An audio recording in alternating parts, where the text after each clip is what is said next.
What's good, ladies and gentlecongs? Do you ever feel like you're not getting enough of a well-rounded challenge in your games? That you're putting them in for a second and then not really touching them for a long period of time? And most importantly, are you ready to burn some rubber? If so, then boy have I got a treat for you, because today we're going to be covering Super Monaco GP for the SEGA Genesis. And this is a classic cockpit view racer that continues to prove a lot of fun for me. So, without further hesitation, let's hop in and head out.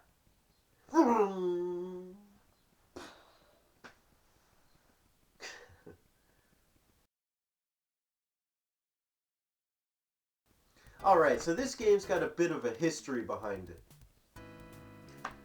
The original Super Monaco GP was released to the arcades a year before the Genesis port in 1989. And 10 years earlier, the predecessor to this game, Monaco GP, was released. Now that's quite a feat because in 1980, the original Pac-Man arcade machine was released, making this game earlier than Pac-Man, or at least its founder. That's pretty impressive for the Sega development team. Also, the features in this game, including the racers and the course layouts, are all based loosely on actual course designs and racers.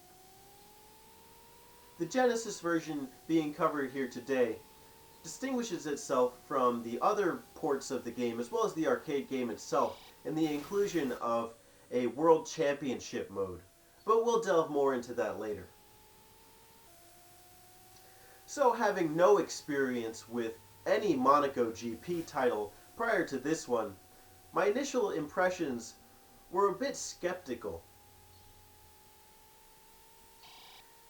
With the lack of music being played during the races and the overall foreignness of the controls, I really didn't know what I was getting myself into. After giving the game more opportunities in the days to follow, I quickly found that I was more readily grasping the controls and that it's continuing to become more and more natural. Now that I'm beginning to feel more confident in my ability to play the game, it's really opening itself up to me, and I really do enjoy that and get a sense of satisfaction out of it. Now this iteration of Super Monaco GP contains 3 game modes, including the World Championship, the Super Monaco GP, and Free Practice mode.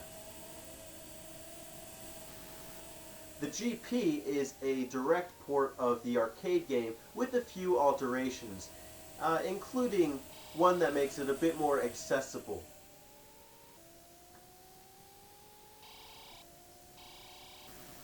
In this mode, the player races against the CPUs, trying to maintain a sequentially lower and lower position requirement in order to complete the race. This mode really retains its sense of arcade authenticity, thanks to the objective-based gameplay, and really feels well balanced overall, albeit still very challenging. The World Championship mode, on the other hand, distinguishes itself entirely from the original arcade game. Rather than having a position requirement, the player has to successfully complete the course and can even do things such as pick rivals to beat and join their teams. This mode includes 16 different racetracks around the globe, and the player has to race 5 laps on each one. I find this to actually be more grueling altogether than the GP mode, where the player only needs to race 3 laps. Additionally, this mode adds further challenge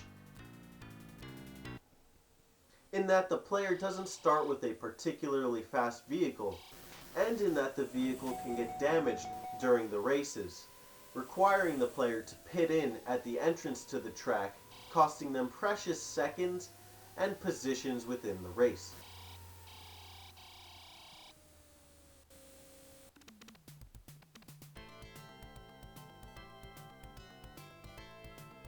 In spite of the fact that I'm continuing to find my bearings in this mode, I do enjoy the trial. The password system, though, not so much. Lastly is the free play mode, which allows the player to race on any of the 16 tracks included in the World Championship mode for as many laps as they'd like. I do enjoy this mode because it allows me to play some of the later courses in the game without having to sit through the whole World Championship to do so. The only downside really is that you're not racing against other players, but sort of doing more of a time trial. And while I do enjoy this style of play, I just find it unfortunate that the cartridge is incapable of storing the player's best times. Hopefully Sega remedies this and ports the game to a console like 3DS, which will allow them to do so. Between these three modes, there's really a lot for the player to invest their time into, and in my opinion makes it a worthwhile investment. There are a few things to be cognizant of, including features such as the transmission mode, as well as the course designs and overall game difficulty. While the automatic transmission does make for an easier ride, it also costs the player some speed, as the higher manual transmissions can allot speeds of up to 400 kilometers per hour. That's 300 miles per hour on the highest transmission. And in combination with the shifting landscapes, watching other players get passed by, and the sounds of the engine revving, the game really delivers a sense of adrenaline rush that make it fun and exciting. Of course, the real challenge lies in balancing these high velocities within the sharp confines of each course, and knowing when to go what speed and when to shift the gears, since it's one strike and you're out. I recommend tinkering around with the different transmissions and playing different modes to see what works well with you. And hopefully it will help you to get more of a feel for the driving and course mechanics.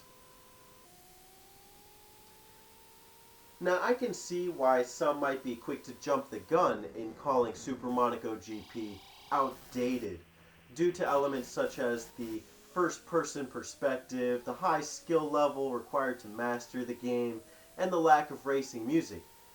But I personally feel that these serve to heighten the sense of thrill and excitement and deliver a sense of immediate gratification. Actually, I feel as though there's a lot to be happy with in Super Monaco GP, especially the sensation of hearing one's engine rev as they shift gears and expertly cut off the rear view competition, navigating their way to finish lines to the nonchalant music of the high score screen and the righteous swimsuit model from the game's loadout screen.